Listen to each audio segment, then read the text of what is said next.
বিভিন্ন সঙ্গীত করব মুদাভিনী নারী মধুর কমলা সাদ মধুপ রমা শম্ভু ব্রহ্মা গণপতি করে সার্চিত পদ জগন্নাথ স্বামী নয়ন পথগামী ভব তুমি জগন্নাথ স্বামী নয়ন পথগামী ভব তুমি জগন্নাথ স্বামী নয়ন পথগামী ভব তুমি। সমবেত ভক্তবৃন্দের চরণে আমার কোটি কোটি দণ্ডবত প্রণিপাত। বর্ণনা ভব মদ্ভক্ত মজ্জাজি মাং নমস্কুরু মামে বৈশ্বসী সত্যমতি প্রতিজানে প্রিয়সী মে। শ্লোকটি কোথায় আছে? শ্রীগীতার 18 অধ্যায়।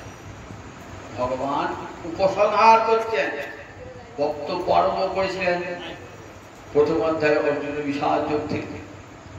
শেষ করছেন কি বলে দেখো, শেষ করছেন কি বলে দেখো, মন্মনা ভব মদ্ভক্ত মজ্জাজি মাং নমস্কুরু মামে বৈশ্বসী সত্যমতে প্রতিজানে প্রিয়সী। মন্মনা মদ্ভক্ত মজ্জাজি মাং নমস্কুরু। অর্জুন, তুমি তো আমার অত্যন্ত প্রিয়, তোমার মতন প্রিয় আর কেউ নাই। তাই সবচেয়ে প্রিয় কথাটা, গোপন কথাটা আমি তোমাকে বলে যাচ্ছি। সর্বগুচ্ছতম গুচ্ছ গুচ্ছতর গুচ্ছতর মানে সবচেয়ে গোপনীয়। এটা কাকে বলা যায়? একমাত্র নিজের ঘনিষ্ঠ বন্ধু ছাড়া এত গোপনীয়তম কথা কাউকে বলা যায় না। অর্জুন ভগবানের এত প্রিয়, কাছে দেখে বলে আগে যে উপদেশগুলো দিলাম না, জ্ঞানের উপদেশ যোগের উপদেশ দিয়েছিলাম, সেটা সবার পাঠ। তুমি তো আমার প্রিয় ভক্ত, তুমি আমার কাছে এসো, তোমাকে আমি সর্বোচ্চতম উপদেশ দান করছি। আগে তো শুনিস তোমার কথা, আমার শোনো, ভালো করে কান পেতে শোনো।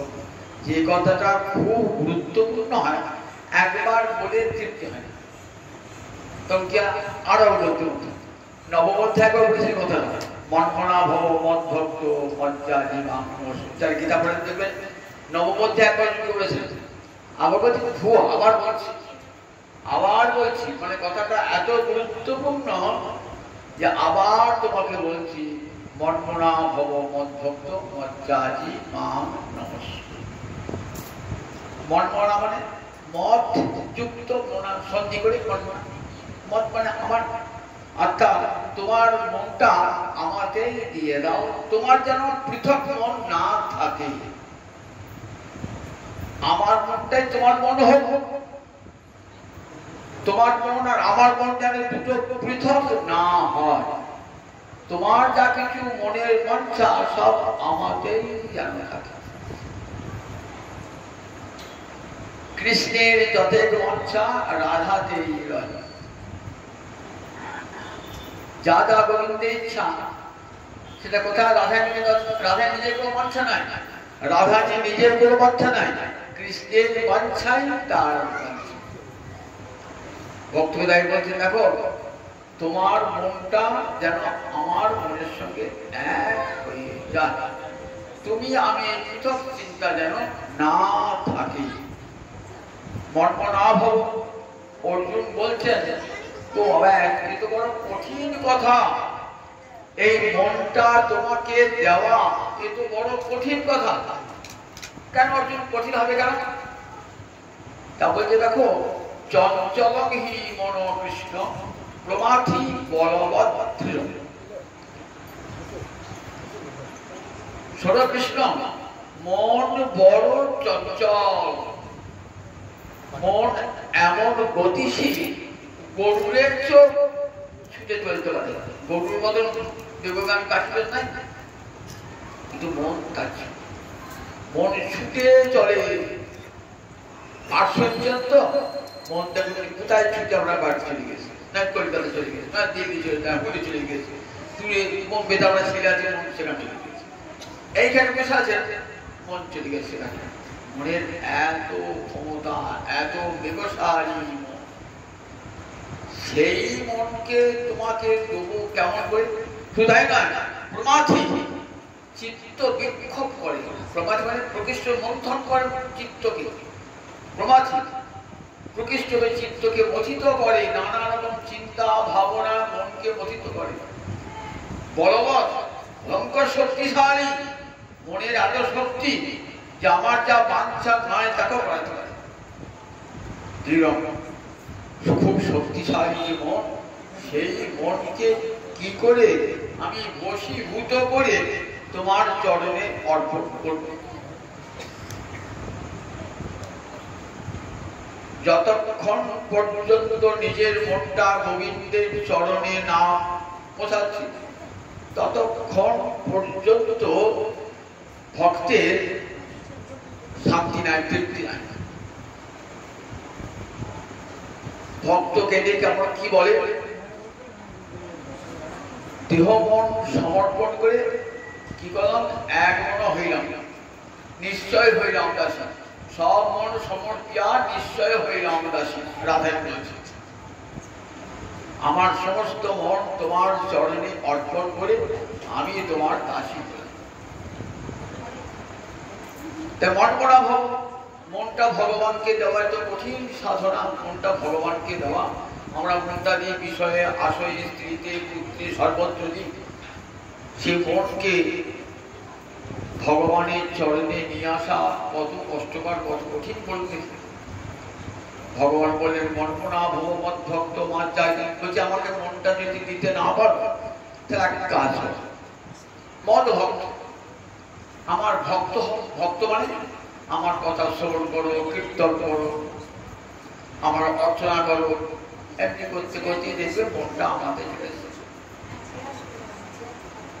মদ ভক্ত শ্রবণ কীর্তন করো, তাও যদি না পারো তাহলে মদ চা আছে, তাহলে আমার অর্চনা করো, আমার যজন যাজন করো, আমাকে অর্চনা করো। অর্জুন বলছেন প্রভু মন তো তোমাকে দিতেই পারবো না, কারণ আমি তো ক্ষত্রিয়, আমি রজগুণী। সত্যগুণেতেই মন চঞ্চল হয়ে যায়, তিনটে গুণ আছে গুণিতে সত্য রজতম। এই সত্যগুণে এলে মন কিছুটা স্থির। রজগুণে মন চঞ্চল, রজ রাগাত্মক বৃদ্ধি। রজগুণ কি করে? মনকে রানিয়ে দেয়। ঘর করবো, বাড়ি করবো, টাকা আনবো, পয়সা করবো, গাড়িতে চাপবো, কত প্রকার রঙের নেশায় মনটাকে বিভোর করে দেয়। একটা রজগুণী ক্ষত্রিয়, রজগুণ প্রধান, সুতরাং মনটাকে তোমাকে দেবো কাম করে। আমি যে সত্যগুণী তারা মনকে স্থির রাখতে পারে না। তাহলে আমার অর্চনা করো। বললে ঠাকুর তোমাকে অর্চনা করতে গেলে নিজের দেবতা হতে হবে। শাস্ত্রে বলেছে দেবভূতা দেবক যাজে। আমি নিজে দেবতা নই, কেমন দেবতাকে অর্চন করবো? তাই দেবতাকে অর্চনা করবার পূর্বে নিজেকে কি করে নিজেকে দেবতা হতে হয়। দেখবেন পুরে যখন পুজো করে না, মাথা একটা ফুল নিয়ে নেয়, মনে মনে কি করে যে আমার মাতৃ গর্ভজাত যে দেহটা মন্ত্রের দ্বারা সেটা ফুরিয়ে দেয়। এইবার গুরুদত্ত দেহে আমি তোমাকে সেবা করছি। যে দেহটা চিন্ময় দেহ, ভগবান তো চিন্ময়, ভগবানকে অর্চন করতে গেলে চিন্ময় দেহে দিয়ে ভগবানকে অর্চন করতে হবে। আমার জলদেহ এই রক্ত মাংসের দেহ দিয়ে ভগবানের অর্চনা হবে না। শাস্ত্র দেবভূত দেবভূত, আগে নিজে দেবতা হবে, পরে দেবতাকে অর্চনা করবে। সত্যগুণী না হলে দেবতা হয় না। তাই সত্যগুণ অর্চনা। আমি তো ক্ষত্রিয়, যুদ্ধবিদ্যা নিয়ে থাকি, তারপর তোমার অর্চনা করবো, পারবে না। তাহলে সকাল সন্ধ্যায় নাম নমস্কার একটা করে নমস্কার করতে পারবে। হে কৃষ্ণ করুণা সিন্ধু দীনবন্ধু জগৎপতে গোপেশ গোপিকা কান্ত রাধা কান্ত নমস্তুতে। ওম নমো ব্রহ্মণ্য দেবায় ও ব্রাহ্মণ হিতায় জগদ্ধিতায় শ্রীকৃষ্ণায় গোবিন্দায় নমো নমঃ। সকালে সন্ধ্যায় একটা নমস্কার করে থাকবে। একটা নমস্কার বলে একটা নমস্কারে কত দাম জানো? কৃষ্ণ প্রণামী ন পুনর্ভবায়। গোবিন্দকে যদি একবার কেউ প্রণাম জানায় আর তার মায়ের পেটে জন্ম হবে না। দেখেছেন একটা গোবিন্দ গান বলছে দশাশ্বমেধি, যারা 10টা অশ্বমেধ যজ্ঞ করেছে তারা পুনরেধি আবার পুনরায় এখানে আসে। কিন্তু কৃষ্ণ প্রণামী ন পুনর্ভবায়, গোবিন্দ চরণে প্রণাম জানালে আর এই ধরাধামে আসতে হবে না, এই যন্ত্রণাময় সংসারে আসতে হবে। সত্যমতে বামে বৈশ্বসী, দেখো একটা নমস্কার যখন করো তুমি মন দিতে পারলে না, আমার ভক্ত হতে পারলে না, আমার অর্চনা করতে পারলে না, একটা কি হবে? শোনো, তোমাকে সত্য করে বলছি, সত্যমতে প্রতিজানে মানে প্রতিজ্ঞা করে বলছি, প্রতিপূর্বক জ্ঞান ধার্য অর্থ প্রতিজ্ঞা করা, প্রতিশ্রুতি। যখন কাউকে প্রতিশ্রুতি দিই তোর কথা রাখ থাকে, নইলে কথার খারাপ হয়ে যায়। যে মানুষের কথা ঠিক নাই সে মানুষের কোনো মূল্য নেই। তাই প্রতিজানে ভগবান বলছেন, দেখো সত্য করে বলছি, আবার প্রতিজ্ঞা করে শপথ করে বলছি। কি শপথ করে বলছো? মাম এব এশ্বসী, এব এই অব্যয়টা দিলেন, আমাকেই পাবে, আমাকেই পাবে। আমার চরণে যদি একটা প্রণাম জানাও তাহলে আমাকেই পাবে। দেখেছেন তো এই ভগবানকে, এই গোবিন্দকে যদি মনটাও গোবিন্দে দেন, যদি না পড়েন তা বললেন আমার ভক্ত আমার শ্রবণ কীর্তন শুনছেন, কীর্তন করছেন, অর্চনা করবো না, শেষ পর্যন্ত নমস্কার, তাহলে কি হবে না, তাহলে আমাকেই পাবে। এই প্রতিশ্রুতি ভগবান দিয়ে গেলেন একবারে গীতার শেষে। প্রতিশ্রুতি, প্রতিজানে, প্রতিজ্ঞা করে বলছি, কোনদিনটা ভঙ্গ হবে না। মর্ম না মানে ভগবান, ভগবানের মনটা দিয়ে দেবো। স্মরণ, স্মরণ, শ্রবণ কীর্তন না করলে তো স্মরণ হবে না। আগে শ্রবণ হবে, তারপর কীর্তন হবে, তারপরে স্মরণ। পরিযাস তো শ্রবণং শ্রবণং কীর্তনং বিষ্ণু স্মরণং পাদসেবা, আগে শ্রবণ, তারপরে কীর্তন, তারপরে স্মরণ। শ্রোতব্য, কীর্তিতব্য, স্মর্তব্য। সুখদেব এসে হরিদ্বারে ব্রহ্মকুণ্ডে দিয়ে বলছেন, আগে শোনো মহারাজ, তারপরে কীর্তন করো, তারপরে মনে মনে ভগবানকে স্মরণ করবে, ভগবানকে মনে করে স্মরণ করবে। এই স্মরণের ফল কি জানো? এই স্মরণের ফল বলে দেখো, ভগবানকে স্মরণের ফল আমরা দেখতে পাই।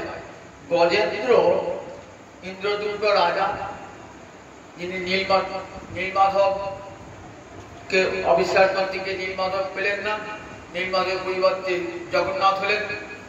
সেই ইন্দ্রদুম্ন রাজা একবার অভিশাপ পেয়েছে, অগস্ত্য ঋষির অভিশাপ পেয়েছে। মূলাচলে আশ্রম, সেখানে ইন্দ্রদুম্ন রাজা কৃষ্ণ সেবা করছেন। এমন সময় অগস্ত্য ঋষি এসেছে।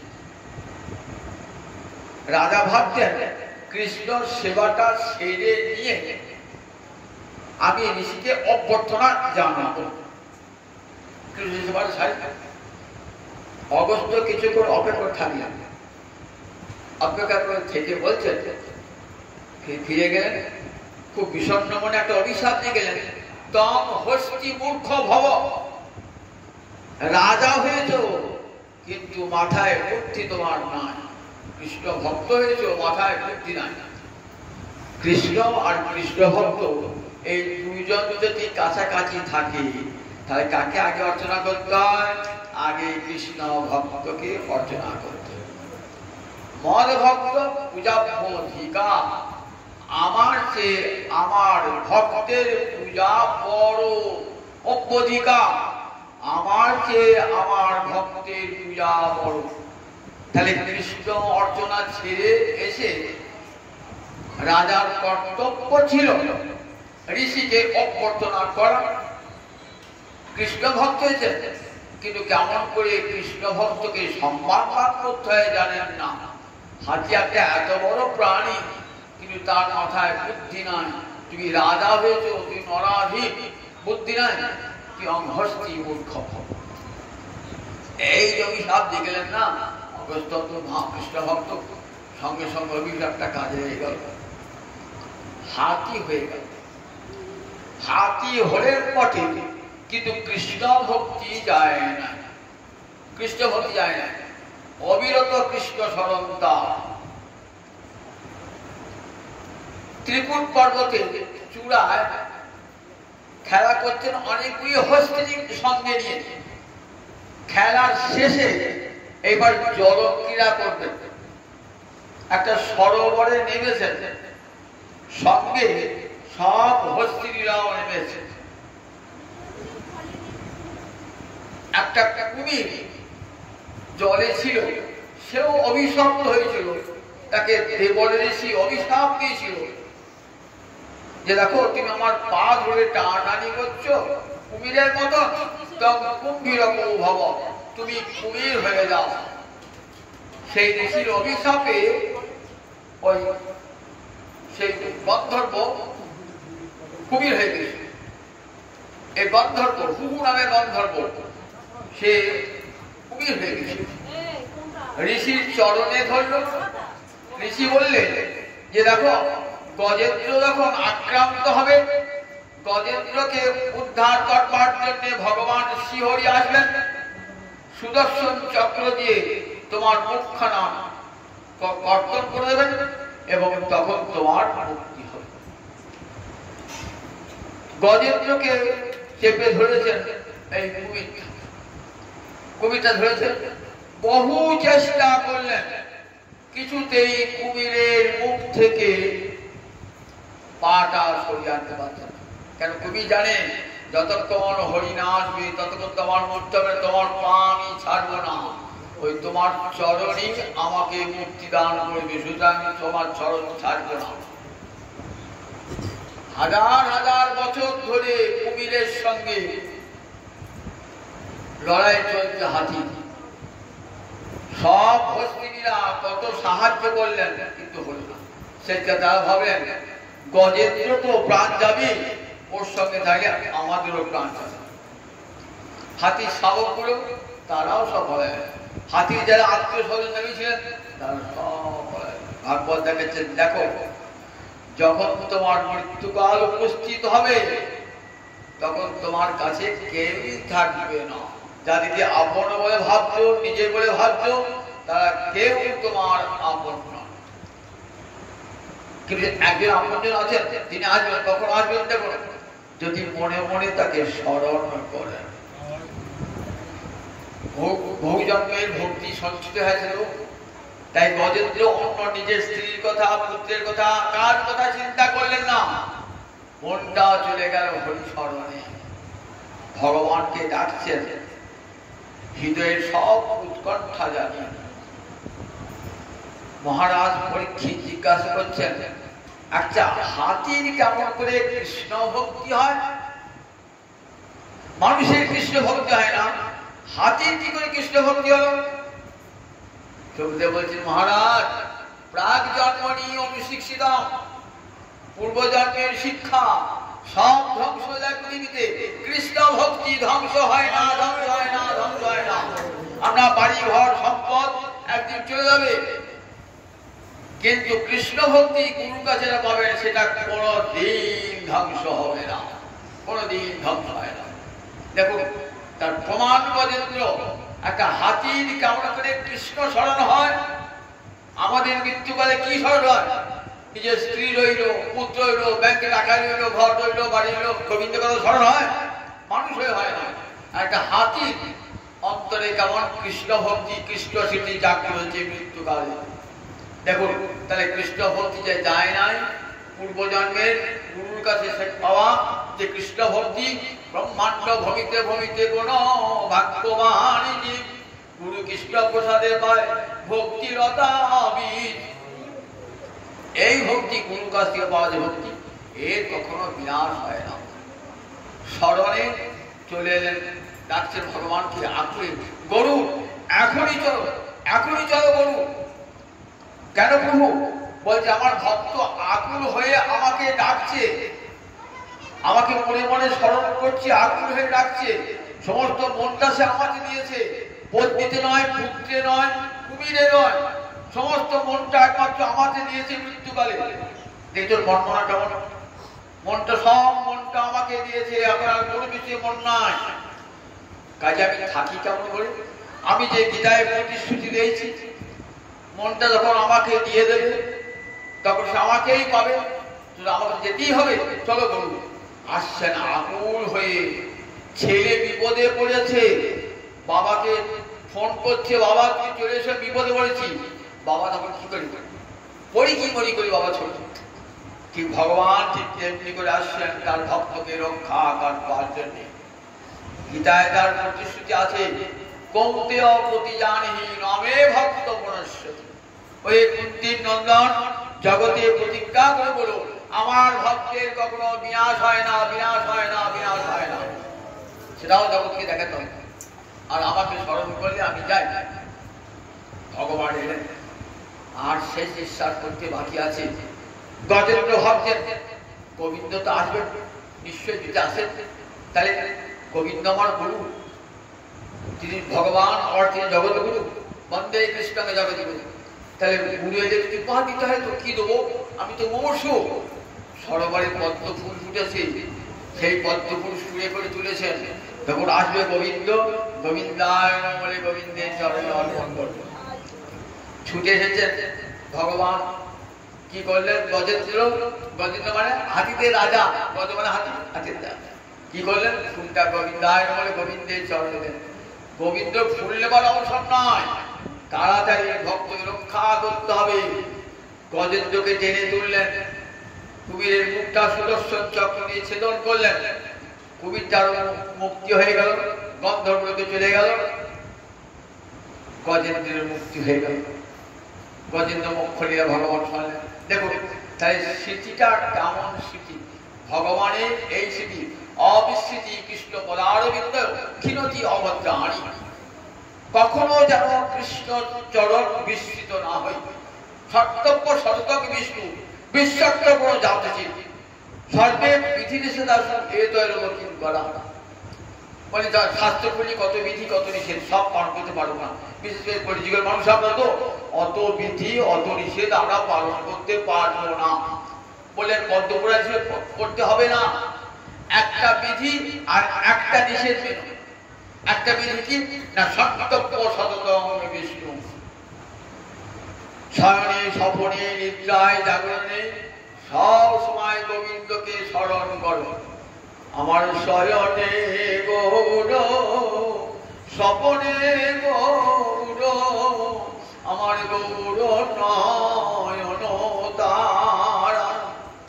আমার জীবনে গৌর, মরণে গৌর, আমার গৌর বলারোহারা। সখী কহনা গৌর কথা, আমার গৌর নাম অমিয়া ধাম, বিলিতি মূরতি দাতা। দেখুন নরহরি সরকারের পর, নরহরি সরকার শ্রীখণ্ডে নরহরি সরকার কেমন বলছে, আমার শয়নে গৌর, আমার স্বপ্নে গৌর, আমার জীবনে গৌর, আমার সব সময় যেন এই স্মৃতি বুকে থাকে। সত্যব্য সততম জীবনের সমস্ত কর্মে গোবিন্দ। দেখুন ঋষিরা স্মরণ করে দিয়েছেন, ছেলের বিয়ে দেবেন, মেয়ের বিয়ে দেবেন, ছেলে অন্নপ্রাশন করবেন, উপনয়ন করবেন, আগেই বেশি স্মরণ করতে হবে। বিনসর না করলে কাজটাই হবে না। মাধব মাধব বাচি, মাধব মাধব হৃদি, সরস্বতী সাধব সর্বে সর্বকার্যে সুমাধব। তবে কাজটা মঙ্গলময় হবে। ঋষা জানতেন যে গোবিন্দ স্মরণ ছাড়া কোনো কাজ হবে না। তাই আদিত্যের মধ্যে অন্তে বিশেষ স্মরণ করিস আদিত্যের মধ্যে। তাহলে এই স্মরণটা কেমন রাখবার বলেন, সত্যব্য সরতম বিষ্ণু, এই মূল বিধিটা মেনে, এই বিধিটা মেনে আর কিছু মানতে হবে না। আর নিষেধ কোনটা? বিশ্বক্ত কোনো যাত্রী কখনো কৃষ্ণ ভুলো না, এই নিষেধটা আর কিছু মানতে হবে না। তাহলে সব সম্পূর্ণ হয়ে যাবে। যত যদি ভুল ত্রুটি কোনো হয়েও থাকে, সব ভুল ত্রুটি দূর হয়ে যাবে। বলে সমস্ত কাজ সুসম্পন্ন হবে গোবিন্দ সরকার। তাহলে স্মৃতিটা কেমন দেখুন, ভগবানের কি মনটা সর্বাগ্রিত হয়। আমি ভগবানকে মন্দির বানিয়ে দিলাম, আমি ভগবানকে সেবার জন্য 20,000 টাকা দিলাম, 2 লাখ টাকা দিলাম, সোনার বায়না করে দিলাম। কিন্তু তো ভগবানকে কোনোদিন পাওয়া যায় না। জগতে অর্থবিত্ত দিয়ে কোনোদিন ভগবানকে পাওয়া যায় না। ভগবানকে পাওয়া যায় যদি নিজের মনটা ভগবানকে দেয়। দেখুন একটা গল্প শোনায়, জয়পুরের রাজা নাম জয়সিংহ, স্ত্রীর নাম চন্দ্রাবতী। জগন্নাথ দর্শনে এসেছেন, এসে জগন্নাথ জগন্নাথের মুখ দর্শন করে মুক্ত হয়ে গেছে। রানী বলছেন আমার তো সন্তান নাই, জগন্নাথ কৃপা করে আমার একটা সন্তান দাও, আমি তাকে তোমার চরণে নিবেদন করব। ফিরে গেছেন রানী, রাজা ফিরে গেছেন। ফিরে যাওয়ার পর রানীর গর্ভসঞ্চার, জগন্নাথ কথা শুনেছেন, গর্ভসঞ্চার হয়েছে। যথা সময় একটি কন্যা সুলক্ষণা কন্যা জন্মিয়েছে। নামও রাখলেন বিষ্ণু প্রিয়া, গোবিন্দের প্রিয়া, তার নাম রেখে দেন বিষ্ণু প্রিয়া। জন্মলগ্ন থেকে সে কৃষ্ণ ছাড়া আর কিছুই জানে না। জন্মলগ্ন থেকে দেখুন কেমন সংস্কার নিয়ে জন্মেছে, জন্মলগ্ন থেকে কৃষ্ণ চিন্তা আছে। জয়পুরের রাজা জগন্নাথের ভক্ত ছিলেন, পুরীর পান্ডারা প্রায় যেতেন, রাজা রাজ্যে যেতেন, পান্ডারা জগন্নাথের রথের পূর্বে যেতেন, অর্থ দিয়ে আহরণ করতেন। রাজবাড়ি গেছেন, রাজা পরমাদরে পান্ডাকে নিয়ে গেছেন। রাজবাড়ি সবাই যে যার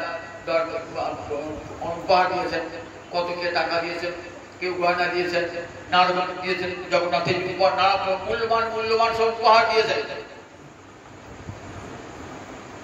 বিষ্ণুপ্রিয়া ভাবছে যে আমি কি উপহার দেবো, বিষ্ণুপ্রিয়া ভাবছে কি উপহার দেবো।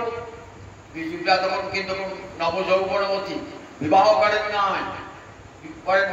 জগন্নাথকে স্বামী বলে ভাবেন, আর কাউকে স্বামী বলে ভাবেন না। তখন কি বললেন, পান্ডাকে বললেন আপনার জন্য 4টে সোনার গিরি থাকবে, স্বর্ণ মুদ্রা থাকবে, আর এই কৌটোর মধ্যে যে জিনিসটা দিলাম সেটা জগন্নাথের দিকে দেবেন। কৌটোতে কি লিখেছেন, কৌটোয় একটা শ্লোক লেখা, সংস্কৃত শ্লোক লেখা, সূর্য পাতার উপরে একটা সংস্কৃত শ্লোক। শ্লোকটি শুনে আমরা প্রেম পত্র ভগবানের কাছে প্রেম নিবেদন করতে। আমরা এই জগতে কাকে প্রেম নিবেদন করি, রক্ত মাংসের মানবীর কাছে, মানবের কাছে। সেটা প্রেম পত্র নয়, কাম পত্র। সে কাম ধ্বংস হয়ে যায় যৌবনে যাওয়ার সঙ্গে সঙ্গে। কিন্তু ভগবত প্রেম কখনো বিনাশ প্রাপ্ত হয় না, অবিনাশী অমর কৃষ্ণ প্রেম।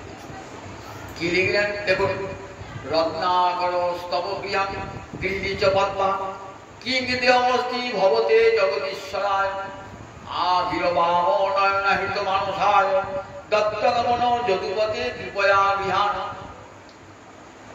যদুপতি গোবিন্দকে বলছেন, সম্বোধন করছেন, হে যদুপতি, আমি দেখলাম তোমাকে কি দেওয়া যায়। যার যে জিনিসটা নাই তাকে যদি সেই জিনিসটা দেওয়া হয় তাহলে পুণ্যের কাজ হয়। একটা লোক কাপড় পরতে পায় না, আর আমার তো বাস করে কাপড় হয়েছে, একটা শাড়ি দিয়ে দাও। একটা লোক খেতে পাচ্ছেন, আপনি আমরা আহার খেয়ে না খাওয়া। একটা লোক ছেলে পড়াতে পারছে না, কিন্তু টাকা চাইবে, এই ছেলে পড়ার টাকা দিচ্ছে, তাহলে সেটা থেকে তার অভাবটা মিলবে। যার যে জিনিসটা নাই তাকে যদি সেই জিনিসটা দেন তাহলে পুণ্যের কাজ হয়। ভাবছেন বিষ্ণুপ্রিয়া যে ভগবানকে কি দেওয়া যায়। ভগবানের তো সবই আছে। রত্নাকর স্তব গৃহ,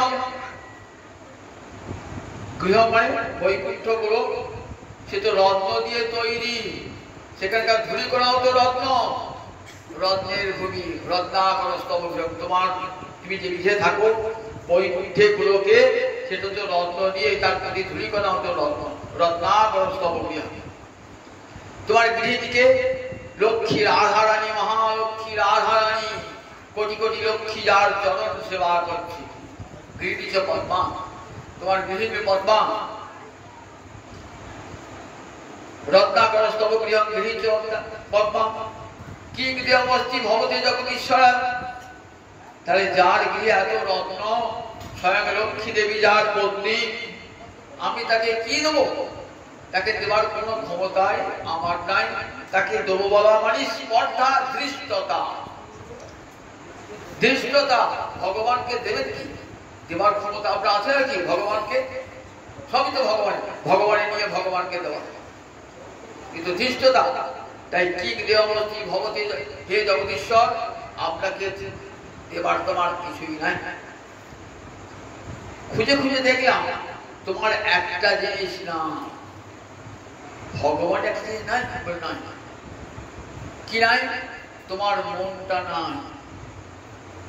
মানুষের মন আছে, ভগবানের মন নাই। বলে ছিল মনটা চুরি হয়ে গেছে। কে চুরি করলো? আবির্বাম নয়নাহিত মানুষায়। আভি মানে গোয়ালা, আবির্বাম নয়না অর্থাৎ ব্রহ্মলী সুন্দরী রমণীগণ গোপীগণ তারা কি করেছেন? কৃত মানুষায় তোমার মনটা চুরি করে দিয়েছে। কারণ থালা গ্লাস বাসন চুরি হয়ে গেছে আপনার নিজের জন্য। আপনার মেয়ের বাড়িতে বলে কালা চুরি হয়ে গেছে, তখন আমি কি করছি? থালা বাসন কিনে দিয়ে আসি। কাপড় চুরি হয়ে গেছে, কাপড় কিনে দিয়ে আসি। ভগবান চুরি হয়ে গেছে, কি চুরি হয়ে গেছে? মনটা চুরি হয়ে গেছে। কে চুরি করেছে? বললেন সূর্য পণ্ডিত, রমণীরা, সুন্দরী রমণী তার মনটা চুরি করে নিয়েছে। তাহলে ওই জিনিসটা ভগবানকে দেওয়া যায়? মন তো ভগবানের নাই, তাহলে কি দেবো? দত্তক বলম, হে গোবিন্দ, আমি আমার মনটা তোমার চরণে অর্পণ করলাম। মনটা তোমার চরণে অর্পণ করলাম, তুমি কৃপা করে আমার মনটা গ্রহণ করো। সেখানে ভগবানকে কি দিতে হয়? ভগবানকে মনটা দিতে হয়। আপনি আপনার ভালোবাসার জনকে টাকা দিলেন, কাপড় দিলেন, মনটা দিলেন না। বলে দরকার নাই বাবা, তোমার টাকা পয়সার দরকার নাই, তোমার কাপড় দরকার নাই। তুমি ভালোবেসে দিতেই তো পারলে। ভগবানকে বলে দত্তগমন যদুপতে আমি মন দিলাম, তুমি কৃপা করে আমার মনটা ওটাই বলে এই যে জগন্নাথকে পান্ডা ভাবছেন যে আমাকে তো চারটে কিনে দিয়েছে, এটি আর বেশি আছে, জগন্নাথ দিয়েছে। খাইতে আসার পথে কোটা খুলে দেখে, খুলে দেখছে একটা ভূর্যপত্র, একটা শোক কি হবে, ছুঁড়ে ফেলে দিয়েছে। ছুঁড়ে ফেলে চলে গেছে যথাযথ। এইবার রাত্রে জগন্নাথ স্বপ্ন দিচ্ছে, ওহে পান্ডা, বিষ্ণুপ্রিয়া যে উপহারটা দিয়েছে কোথায় লাগিয়ে ফেলে দিয়েছে? ফেলে দিয়েছিল তো, আমি কুড়িয়ে দিয়েছি। জগন্নাথ কুড়িয়ে এনেছে রাস্তা থেকে। কাল সকালে মন্দির খুলে দেখবে আমার গলায় ঝুলছে। দেখো, যদি মঙ্গল লাভের ইচ্ছা থাকে তাহলে সোনার পদক দিয়ে ওই লেখাটা বাঁধিয়ে দিও। সকালে উঠে চলে গেছেন মন্দিরে, মন্দিরে ঝুলছে লেখাটা। আমি তো রাস্তা কোথায় ফেলে দিয়েছিলাম, সেখানে জগন্নাথের লেখা লিখেছে রত্নাকরস্তব গৃহং গৃহীচ পদ্মা কিং দেবমূর্তি ভবতে জগদীশ্বরায় আবির্বাম নয়নাহিত মানুষায় দত্তগমন যদুপতে কৃপয়া জ্ঞান। জগন্নাথের কেমন লোক দেখুন, মন্ত্রীর জন্য কেমন লোক, সেইকে নিয়েছেন কোথায়? নিয়ে জগন্নাথের কণ্ঠে দুলছে, হাড় হয়ে দুলছে। সেই পান্ডা সেকে বাঁধিয়ে দিয়েছেন, সোনা দিয়ে বাঁধিয়ে দিয়েছেন, বাঁধিয়ে দিয়ে আজে ঝুলছে ওই শ্লোকটি লেখা দত্তগমন যদুপতি কৃপয়া জ্ঞান। হে যদুপতি, আমার মনটা গ্রহণ করো, আমি মনটা তোমাকে দিলাম। জগৎকে শিক্ষা দিলেন, ভগবানকে কিচ্ছু দিতে হবে না, ধন জন দিতে হবে না, যেন মনটা গোবিন্দ জগন্নাথের চর্চা থাকে। কিছু চাইতে হবে না, কিছু চাই না, যেন আমার মনটা তোমার চরণে থাকে। মহাপ্রভু স্তব করছেন, নবৈ যাচে রাজ্যং নচ কনক মাণিক্য বিহ ন যাচে অহং রম্মাং সকল কাম্মাং বড়বধূ সদা কালে কালে প্রমথপতিনা গীত চরিত জগন্নাথ স্বামী নয়ন পথগামী ভব তুমি। নবৈ যাচে রাজ্য, আমি তোমার কাছে কিছু চাইতে আসি নাই, আমাকে রাজ্য দিও। নচ কনক মালিক্য বিভব, সোনা চাই না, মালিক চাই না, ঐশ্বর্য চাই না। না যাতে হবে রম্মাং সকল জন কাম্মাং বড় বধূ, সকল মানুষ যেমন চায় তার সুন্দরী বধূ, তাও আমি চাই না। সদা কালে কালে প্রমথ প্রতিনাগিত চরিত্র, তুমি কি চাও? বলছেন সদা কালে কালে প্রমথপতি মহাদেব, প্রমথদের প্রতি, তাই প্রমথ শিবানুচন্দ্রে প্রমথ বলা হয়। সেই প্রমথদের প্রতি মহাদেব যুগ যুগ ধরে যার গুণা কীর্তন করছেন, সেই জগন্নাথ তুমি আমার যেন সর্বদা নয়ন গোচর হই। ভগবানকে তাই মনটি ভগবানকে ভগবানকে বলে কি দান করবে ভগবানকে? যেন মনটা ভগবানের থাকে। সংসারে সকল কর্ম করুন, মন যেন গোবিন্দ চরণে থাকে। মহারাজ যুধিষ্ঠিরকে নারদ বলেছেন, যে কেন উপায় মন কৃষ্ণে নিবেশ হয়, যে কোনো উপায়ে মনটা গোবিন্দ চরণে নিবেশিত করবে। যে যদি শত্রু ভাবো গোবিন্দকে মনটা দাও, তাহলেও তোমার মুক্তি হয়ে যাবে। এমন ঠাকুর লিখেছে, মনটা দিয়েই হচ্ছে। কংস তো শত্রু ভাবে মনটা দিয়েছিল, উঠতে বসতে কেবল কৃষ্ণ আসছে, কৃষ্ণ আসছে, কৃষ্ণ আসছে, অন্য কোনো চিন্তা নাই। কৃষ্ণ স্মৃতি মুখে নিয়েছে শত্রু ভাবে, কৃষ্ণ আসছে, কৃষ্ণ আসছে, এই বুঝি কৃষ্ণ, এই বুঝি কৃষ্ণ, এই বুঝি কৃষ্ণ, সব সময় কৃষ্ণের ফল স্মৃতি। তাই কি কুফল করেছিল? বলে না, কংসের মুক্তি হয়ে গিয়েছিল। কৃষ্ণ হস্তে নিহত হয়ে কংসের মুক্তি হয়ে গেছিল। পুতনা কৃষ্ণ স্মরণ করে মুক্তি হয়ে গেল, ধাত্রীগতি লাভ করল। অগাচুর বকাচুর অন্তরে কৃষ্ণ স্মৃতি নিয়ে মুক্তি লাভ করল। তাই যেন কেন উপায় মন কৃষ্ণে নিবেশ হয়, যে কোনো উপায়ে মনটা গোবিন্দ চরণে নিবেশিত করে দাও। গোবিন্দ চরণে, এটাই কৃষ্ণের শিক্ষা। তুমি যদি মনে মনে ভাবো, বলে দেখো গোবিন্দ জানতে পারেন যে ওই ভক্তটি কি চাইছে মনে করে। কারণ কোথায় রয়েছে? তিনি তো অন্তর্যামী, তিনি তো আমার অন্তরেই রয়েছেন।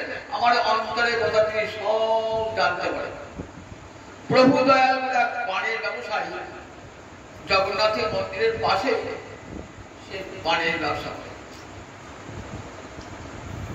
সে মাদ্রাজের লোক, মাদ্রাজ লোকের এরকম পান খান, সে পানের ব্যবসা করতে কেন এসে যে জগন্নাথের ভোগ দর্শন করতে যান।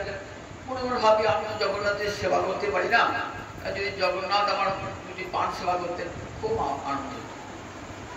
কিন্তু জগন্নাথ তো পান দেওয়ার রেওয়াজ নাই, জগন্নাথকে পান দেওয়াতে রেওয়াজ নাই। যদি একটু পান নিতেন তাহলে খুব আনন্দ হতো। মনে মনে ভাবছেন, মনে মনে ভেবেছেন, স্মরণ করেছেন। প্রতিদিন ভোগের সময় যান, দেখেন সামান্য ভোগ না করে পান নাই, তাম্বুল নেয় না। খুব অন্তরের ইচ্ছা যদি ওই সেবাটা পেতাম, তাহলে তাম্বুল দিয়ে সেবা করত। জগন্নাথ জানতে পেরে, দেখুন স্মরণ করেছেন তো, জগন্নাথ কিন্তু যন্ত্রে জানতে পেরেছেন যে ওই ভক্তটি এত আমার ভালোবাসা, করতে কিছু নাই, পানের ব্যবসায় ওই পানটি ব্যবসা অন্তরে রেখেছেন, বাইরে কোনদিন প্রকাশ করেন নাই। রাত্রিবেলায় যখন বড় সিংহার বেশ হয়ে যায়, শয়ন দেওয়া হয়, তারপরে বলরাম আর জগন্নাথ দুটি ভাই গুটি গুটি করে যায় ওই পানের দোকানে, সাধারণ বালকের বেশি। একদিন বলরাম দাস বলে ভক্ত, সে ওই সিংহ দরজার সামনে ঘুরে বেড়াচ্ছে বরদান্তের, দেখছে রোজ দুটো ছেলে মন্দির থেকে বেরিয়েছে ওই পানের দোকানে ঢুকে। কয়েকদিন লক্ষ্য করার পর যখন চলে এলেন ওই দুটো ছেলে, এসে মন্দিরে ঢুকে বললেন, বলছে আচ্ছা তোমার এখানে পান খেতে কে আসে রাত্রেবেলাতে? তাহলে আমি চিনি না, দুটো ছেলে আসে। একজনের বেশ গায়ের রং ফর্সা, একজনের গায়ের রং কালো। তোমার পানের দাম দেয়? তবে না। পানের তুমি ব্যবসা করো, পানের দাম চাও না? তাহলে ওই ছেলেগুলোকে দিকে আমার কি হয়, আমার পানের দাম চাইতেও পারে। দেখো তোমার ব্যবসা দাম সবাই পান খাবে তো, তুমি চাই না পানের দাম চাই। তাই ঠিক আছে। পরের দিন এসেছে, আবার পান দিচ্ছে, তাকিয়ে তাকিয়ে দেখছে, দিয়ে বুঝে হয়তো পানের দাম দিতে হবে। তা বুঝে একদিন তো পানের দাম নাও নাই, দাম তো পানের দাম আনি নাই, কি করে পানের দাম দেবো?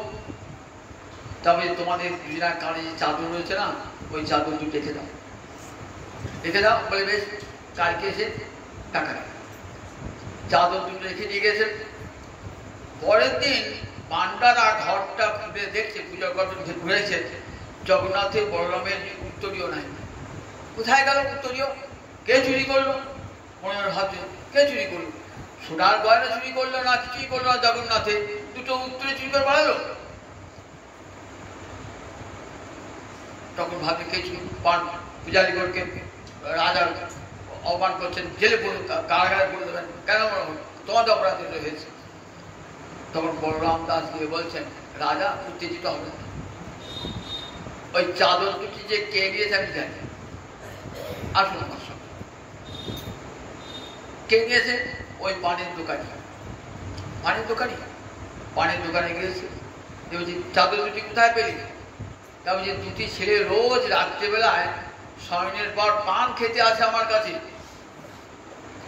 দাম দেয় না, আমি দাম চাইলাম, তা বলে আমাদের কাছে পয়সা নাই, তারপরে চাদর দুটো রেখে দেয়, কাল এসে পানের দাম দিয়ে যাবো, চাদর দিয়ে যাবো।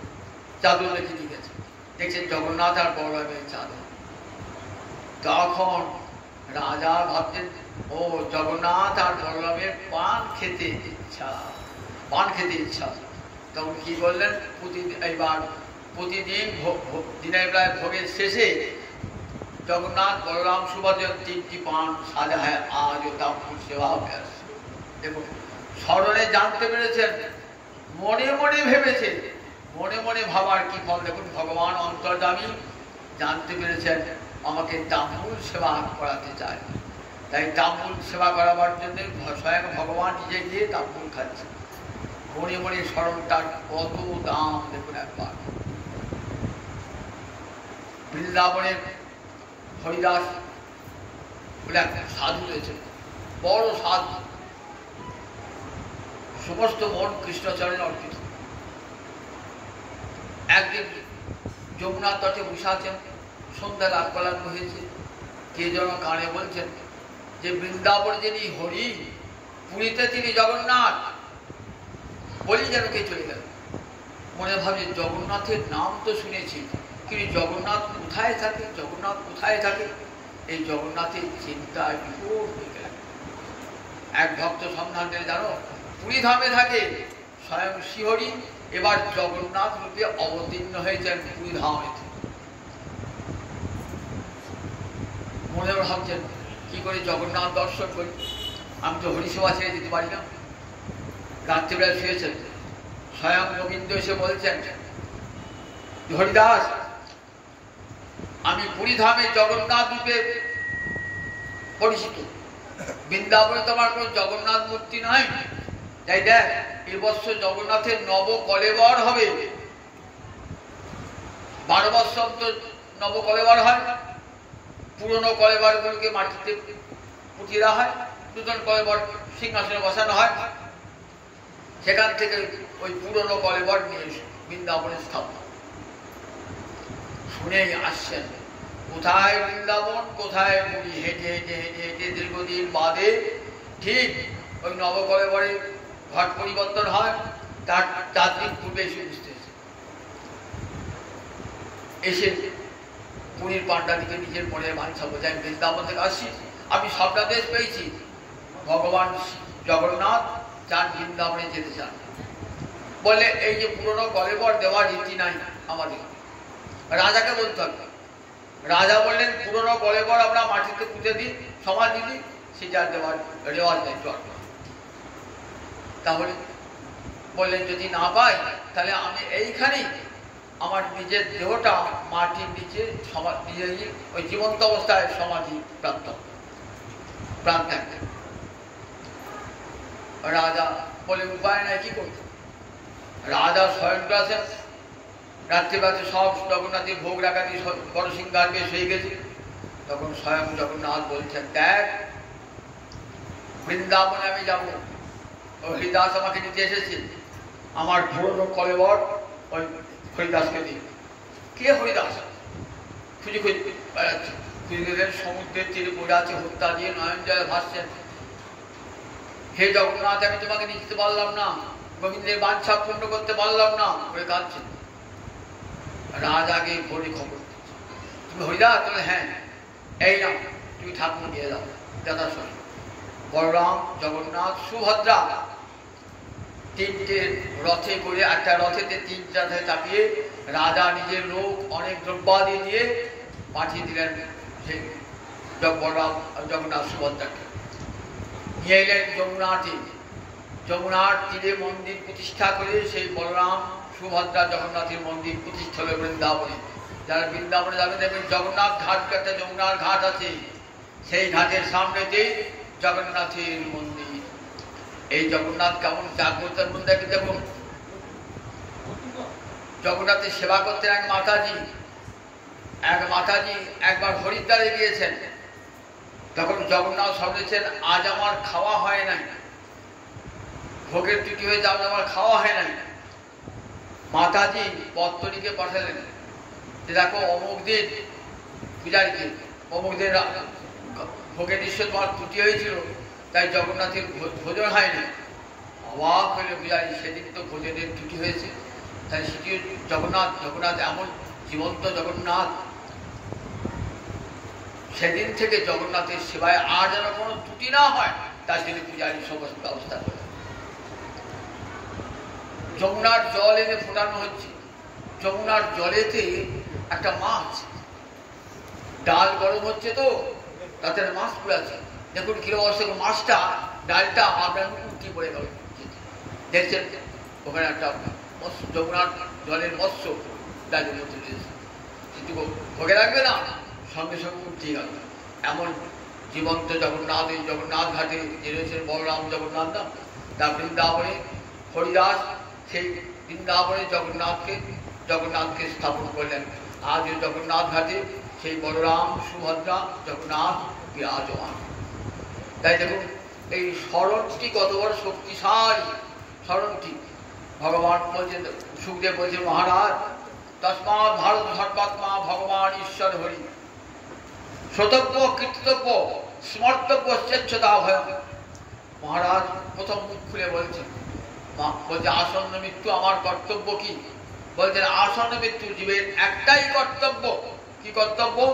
হরি কথা কান পেতে বসে বসে শোনা, হরি কথা কান পেতে বসে বসে কীর্তন করা, আর শ্রবণ কীর্তন করার পর স্মরণ করা কর্তব্য। শ্রবণ কীর্তন করতে করতে স্মরণ হবে। এই স্মরণের ফল এমনই, স্মরণ তো মনের ধর্ম। যখন স্মরণ করবেন তখন ভগবান জানবেন মনটি আমাকে অর্পণ করেছে, মনটি অর্পণ করেছেন। ভগবান তো আর কিছু গ্রহণ করেন না। ওই বিষ্ণুপ্রিয়া শিক্ষা দিলেন যে ভগবানকে যদি কিছু দান করতে হয় মতিটাই দান করবে ভগবানের শ্রীচরণে। যে কোনো উপায়ে ভালোবেসিও, যদি ভালোবেসে মন অর্পণ না করো, শত্রুভাবে মন অর্পণ করো, তাহলে ভগবানকে প্রাপ্ত হবে। শত্রুভাবে যদি কেউ ভগবানকে স্মরণ করে তাহলে তার মুক্তি হয়ে যায়। তার শত শত প্রমাণ রয়েছে। হতারি গতিদায়ক, তাকে যারা স্মরণ করছেন তারা শত্রু হলেও তাদেরকে মুক্তি দান করছেন। হতারি গতিদায়ক, ওরিকে হত্যা করছেন, হত্যা করে তাকে পরম গতি দান করছেন।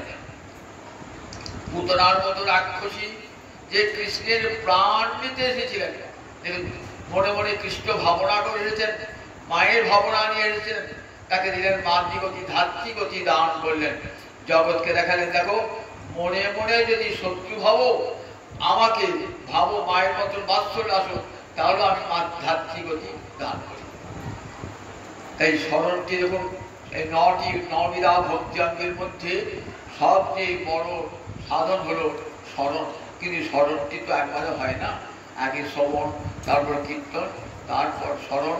এইটিকে মনের ধর্ম স্মরণ। আমার মহাপ্রভু যে প্রেম ধর্ম দান করে দিলেন না, সেই প্রেম ধর্ম রাজমার্গের ভক্তি। রাজমার্গের ভক্তিতে কি হয় না, মনটাই সেখানে প্রধান।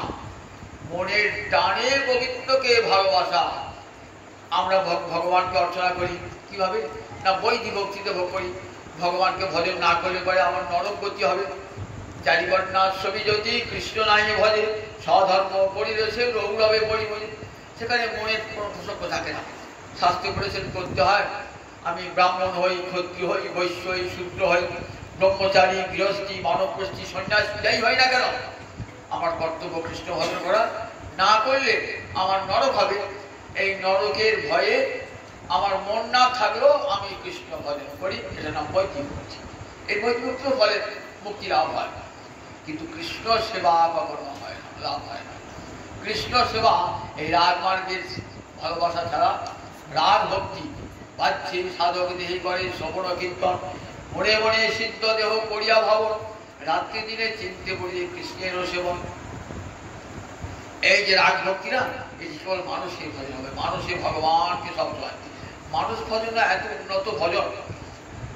সেই পার তার ভাগবত একটা টিকা আছে, টিকাটির নাম ক্রম সন্দর্ভ। সেই ক্রম সন্দর্ভ টিকা একটা নাম দিলেন, একটা গল্প। প্রতিষ্ঠানপুরে এক ব্রাহ্মণ, অতি দরিদ্র ব্রাহ্মণ, অন্তরে বহুত ইচ্ছা যে একটু পায়স খাওয়াবো আমার গোবিন্দ, কিন্তু একটু ভিখেরি, কোথায় চাল পাবো, কোথায় দুধ পাবো, কোথায় বা বীজ পাবো, ভাবছি কি কোথায় পাবো। আমার আর জীবনের বাঞ্ছা পূর্ণ হলো না।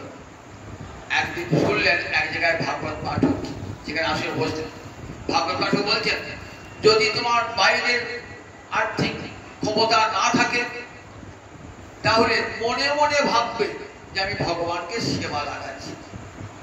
এই মনে মনে যদি ভাবো তাহলেও ভগবান তোমার সেবাটা গ্রহণ করবে। দেখেন স্মরণে কেমন, তখন ভাবি এই জায়গা উপায় পেয়ে গেলাম, আমি মনে মনে দেবো ভগবান। একদিন ভিক্ষা করতে বসে দ্বীপ্রহর হয়েছে, ভগবানকে ভোগ লাগাবেন, তো একটি গাছতলায় বসে বসে ভাবছেন। কি ভাবছেন? আমি চাল এনেছি বাজার থেকে কিনে, শুদ্ধ গোবিন্দভোগ চাল এনেছি, বীজ এনেছি, দুধ এনেছি, পায়েসটা পেয়েছি উনানে। মনে হচ্ছে মনেতেই উনন চরণ হয়েছে, মনেতেই সব, মনেতেই চাল, মনেতেই সব নিয়ে আসছে। এইবার পায়েসটা হয়ে গেছে, তো এবার গোবিন্দকে নিবেদন করবে, গোবিন্দকে নিবেদন করবে। তা নিবেদন করবে উত্তপ্ত উষ্ণ দিয়ে ভগবানের দিতে নাই তো। একবার হাত দিয়ে দেখি, খানি করে কাপড় দেখি, হাত দিয়ে দেখতে গেছেন, হাত দেখি গরম আছে, ফোসকা পড়ে গেল, সঙ্গে সঙ্গে ফোসকা পড়ে গেল। মনের আগুনে চড়িয়েছে না হাঁড়ি, দেখেছেন তো, আর বাইরে হাতটা পড়ে গেছে। কি আশ্চর্য দেখুন, কি আশ্চর্য। তাহলে ভক্তি, এই ভক্তি যদি মিথ্যা হয় তাহলে জগতে সত্যি আর কি হবে? মনের আগুনে মনের মধ্যে রান্না করছেন, বাইরে আগুনটা পড়ানো। নারায়ণ হেসে উঠেছে, তখন লক্ষ্মী হাসে গেল। দেখবে, দেখো মনে মনে আমার সেবা করেছে আর বাইরে আঙুলে ফসকা বসে, দেখবে। সেই ব্রাহ্মণকে নিয়ে গেলেন বৈকুণ্ঠে। দেখো লক্ষ্মী আমাকে কেমন ভালোবাসে, দেখেছো, আমাকে মনের ক্ষীর খাইয়েছে, মনের পায়েস খেয়েছে। এ দেহ ত্যাগ না করে বৈকুণ্ঠে যাওয়া যায় না, কিন্তু মানুষ ভাবনায় দেখুন ওই ব্রাহ্মণ এই দেহে চলে গেলেন বৈকুণ্ঠে। কেমন ভক্তির জোর, এই দেহে দিয়ে চলে গেলেন বৈকুণ্ঠে। তাই এই মানস ভজনটা কত উন্নত, এটি তো আমার মহাপুরুষ বড় দান। বলে দেখো, এই রাগবার্গের মনে সমস্ত মনটা গোবিন্দ চরণে অর্পণ করে অনর্পিত চরে চিরাত করুণায় অবতীর্ণ করো। নাম প্রেমের বাবাগাছি পড়ালো, বাইরে দিলেন হরিনাম সংকীর্তন, আর অন্তর দিলেন প্রেম। প্রেম না থাকলে সেবা হবে না। স্মৃতি প্রেম থাকলে অবিরত স্মৃতি, কৃষ্ণ স্মৃতি হৃদয়ে জেগে থাকে। যাকে ভালোবাসেন আপনি সবসময় তার কথা আপনি চিন্তা করুন, শয়নে স্বপ্নে নিদ্রায় জাগরণে তার কথা চিন্তা করুন। আমি যদি গোবিন্দকে ভালোবাসি সবসময় গোবিন্দ স্মৃতি অন্তর হবে। সংসারকে ভালোবাসি, সংসার কথায় চিন্তা হবে। স্বামী পুত্রের কথা যদি চিন্তা করি তার কথায় স্মৃতি হবে। বলে সবসময় ভগবানকে স্মরণে রাখো, স্মৃতিতে রাখো, সব সময়তে সংসারে সকল কর্ম করো, মন যেন গোবিন্দ চরণে থাকে। নূতন মধু ঘরে এসেছে, সে সবার সেবা করে, সে শ্বশুরের করে, শাশুড়ের করে, দেওরের করে, পরিচার করে। মনটি কোথায় থাকে? নিজের স্বামীতে। ঠিক তেমনি করে ভাববে সংসারে সব কাজ করবো, সবার সমস্ত কর্তব্য করবো, কিন্তু মনটি কাউকে দেবো না, একমাত্র রাধা গোবিন্দের চরণে, গৌর হরির চরণে মনকে নিবেদন করবো। এই দাঁড়ে আবার মহাপ্রভু বড় নান গীতার শেষ বাক্যের উপসংহার গোবিন্দ চরণে যেন মন থাকে জয় নিতাই জয় নিতাই জয় নিতাই।